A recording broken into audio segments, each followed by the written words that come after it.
ओम नमः शिवाय। ओम सद्गुरुदेव नमः। 2026 में गंगा दशहरा 25 मई सोमवार को मनाया जाएगा। ज्येष्ठ शुक्ल पक्ष की 10वीं तिथि का आरंभ हो रहा है। 25 मई को सुबह 4:28 होगा इसका और यह 26 मई को सुबह तक 10वीं तिथि रहेगी। इसलिए उदय तिथि के अनुसार मुख्य स्नान 25 मई को ही किया जाएगा। यह दिन गंगा के धरती पर अवतरण के रूप में मनाया जाता है और इसका जो निर्णय सिंधु के अनुसार जो ज्येष्ठ मलमास में गंगा दशहरा का इससे निर्णय बताया गया है। ज्येष्ठ मास में मलमास होने पर इसमें ही दशहरा करें, शुद्ध मास में न करें। दशहरासु नोत्कर्ष चतुर्वर्षपी युगादिषु, यानी हिमाद्रि के ग्रंथ में ऋषि श्रृंग ने कहा है कि चारों युग में तथा दशहरा में उत्कर्ष नहीं होता, आगे नहीं बढ़ता, अर्थात द्वितीय मास में नहीं किया जाता है। उपयुक्त शास्त्र वचनों में आधार पर ही यह निर्णय है कि गंगा दशहरा सोमवार 25 मई को ही मनाना चाहिए। और इसमें स्कंद पुराण में भी कहा है कि गंगा नदी के अभाव में किसी भी नदी को प्राप्त कर तिलोदक द्वारा अर्घ देने से वह महापातकों से सदृश पापों को मुक्त हो जाता है।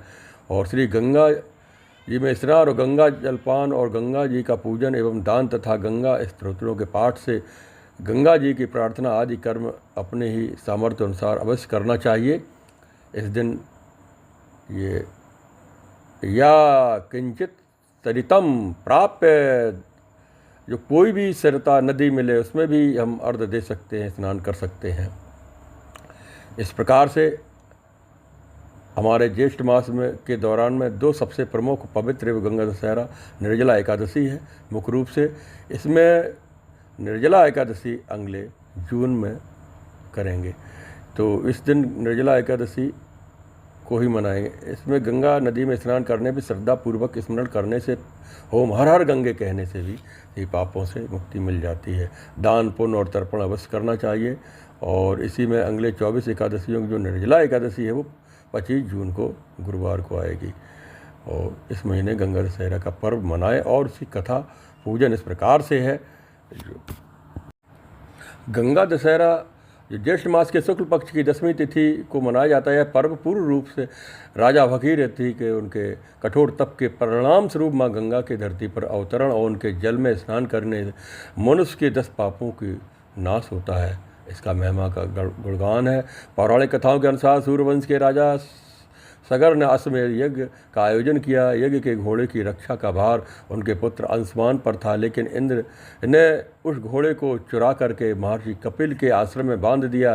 राजा सगर के 60,000 पुत्र घोड़े को ढूंढते हुए महर्षि कपिल के आश्रम में पहुंच गए और उन्हें चोर समझ करके उनका अपमान किया। ध्यानमग्न ब्रह्मर्षि की आँख खुली तो उनके क्रोध से राजा सगर के सभी 60,000 पुत्र जलकर भस्म हो गए और उनकी आत्माएं भटकने लगीं। इस प्रकार से ये कथा का विवरण है। अपने पूर्वजों की मुक्ति और आत्मा की शांति के लिए राजा सगर के वंशज राजा भगीरथी ने कठोर तपस्या की। उन्होंने ब्रह्मा जी से माँ गंगा की पृथ्वी पर लाने की प्रार्थना की ताकि उनके पूर्वज उनके अवशेषों को गंगा जल में पवित्र किया जा सके। ब्रह्मा जी ने भगीरथ की तपस्या से प्रसन्न होकर के गंगा को पृथ्वी पर जाने की आज्ञा दी, लेकिन गंगा का वेग इतना प्रचंड था कि धरती पर उतरने से प्रलय आ सकती थी। इससे बचने के लिए राजा भगीरथ ने भगवान शिव की आराधना की। शिव जी ने अपनी जटाओं में माँ गंगा के प्रचंड वेग को धारण किया और उन्हें शांत करके एक पतली धार के रूप में धरती पर प्रभावित किया। जटाओं के से निकल कर गए। जब गंगा भगीरथ के पीछे पीछे चल रही थी तो मार्ग में ऋषि जन्नु का यज्ञ बाधित हुआ। वो यज्ञ कर रहे थे, उसमें क्रोधित होकर के ऋषि ने पूरी गंगा को पी लिया। जब भगीरथी ने प्रार्थना की तो उन्होंने गंगा को अपने कान से बाहर निकाला, जिससे बाद में उन्हें जान हुई कि नाम से भी पुकारा जाता है। अंत में गंगा कपिल मुनि के आश्रम में होते हुए पाताल लोक गई और राजा सगर के सभी पुत्रों को उनको आत्मा को मोक्ष प्रदान किया। इसमें धार्मिक मान्यता के अनुसार गंगा दशहरा के दिन गंगा नदी पर घर पर ही गंगा मिश्रित जल को स्नान करना चाहिए। मनुष्य के 10 पाप जैसे मनसा वाचा कर्मणा यानी शरीर, वाणी और मन, उनके पाप धुल जाते हैं। भक्त इस दिन दान पुण्य पूजा अर्चना करके माँ गंगा के आशीर्वाद प्राप्त करता है। इस प्रकार की कथा है। माँ गंगा का स्नान, गंगा यमुना सरस्वती नर्मदा ताप्ती कृष्णा कावेरी, नाम लेते हुए उनको हम जप करें, विष्णु सहस्त्र नाम का पाठ करें, भगवान शिव के महामृत्युंजय मंत्रों का जप करें, पाठ करें। इस प्रकार करने से माँ गंगा के स्त्रोत का पाठ करें, माँ गंगा हर हर गंगे कहते हुए स्नान करें और संकल्प लें, माँ गंगा का ध्यान करें, भगवान शिव का ध्यान करें, जब पूजा करें। और पूजा घर में भी हमने माँ गंगा का चित्र बनाकर, भगवान शिव का चित्र रख करके, जिसमें भगवान शिव के जटाओं से गंगा जी निकल रही हैं, उनका चित्र लगा करके उनका पूजन करना चाहिए। ये मंदिर में भगवान शिव और गंगा माँ की जो प्रतिमा है वहाँ पर उनका पूजन किया जाता है। और जो हो सकते सामर्थ्यवान है माँ गंगा, प्रयागराज, त्रिवेणी संगम, पचनदे, जहाँ गंगा जी है वहाँ गंगा दशहरा को स्नान करते हैं और पूजा पाठ अर्चना करते हैं। इस प्रकार करने से पापों से मुक्ति मिल जाती है। इस प्रकार हमारे देश में माँ गंगा का बहुत महत्व है।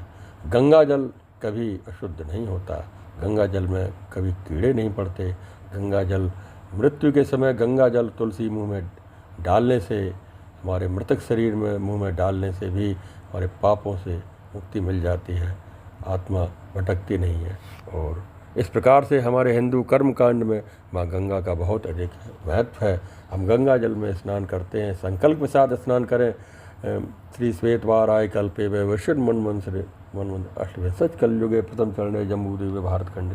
इस प्रकार अपने नाम, कुल, गोत्र, नाम लेते हुए, हे माँ गंगे, मैं आपके जल में स्नान कर रहा हूँ, मुझे पापों से मुक्ति दिलाएं और मुझे भगवान की भक्ति प्रदान करें और हमें मुक्त करें, हमारे परिवार में धन धान्य अर्थ धर्म काम मोक्ष प्राप्त हो। ऐसा कहते हुए जल में संकल्प के साथ स्नान करें तो भी हमें पापों से मुक्ति हो जाती है और उसका पूर्ण फल प्राप्त होता है।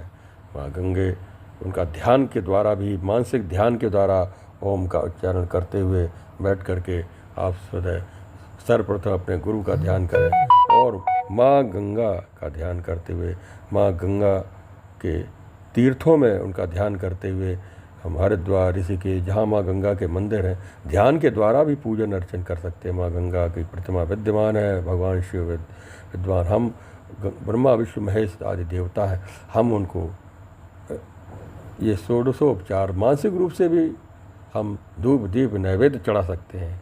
मानसिक रूप से पूजन अर्चन करें, मानसिक रूप से भी स्नान करें तो भी कुछ पुण्य की प्राप्ति हो जाती है। मानसिक पाप यानी मानसिक ध्यान से, मानसिक ध्यान करने से भी हम मन में यानी स्नान ध्यान करके, ध्यान के द्वारा भी हम स्नान करें तो भी हमें कुछ पुण्य की प्राप्ति हो जाती है। ध्यानम चैतन्य अद्भुतम, मेडिटेशन ध्यान के द्वारा अद्भुत चैतन्य स्वरूप का ज्ञान प्राप्त होता है और अद्भुत चैतन्य देव, सभी देवताओं के उनके दर्शन प्रत्यक्ष साक्षात्कार होने लगता है। ज़रूरत है अपनी श्वासों में ओम नमः शिवाय, ओम हर हर गंगे, ओम नमो भगवते वासुदेवाय, ओम नमो नारायणाय, इस प्रकार का हम जप करें, गीता का पाठ करें और स्वाध्याय अवश्य करें। स्वाध्याय दृष्टम देवता संप्रयोगा, स्वाध्याय करने से देवताओं का साक्षात्कार होता है, भगवान का साक्षात्कार होता है। ध्यानम चैतन्य अद्भुतम। इस प्रकार से इस गंगा दशहरा को हम अपने जीवन को सफल बनाएं। धूप दीप नैवेद्य से भी अपने मंदिर में पूजन पुष्प अर्पित करें, फल अर्पित करें, धूप दीप नैवेद्य दीप जलाएं और इस प्रकार से हम अपने जीवन को धन्य करें। ओम नमो भगवते वासुदेवाय। जय माँ गंगे।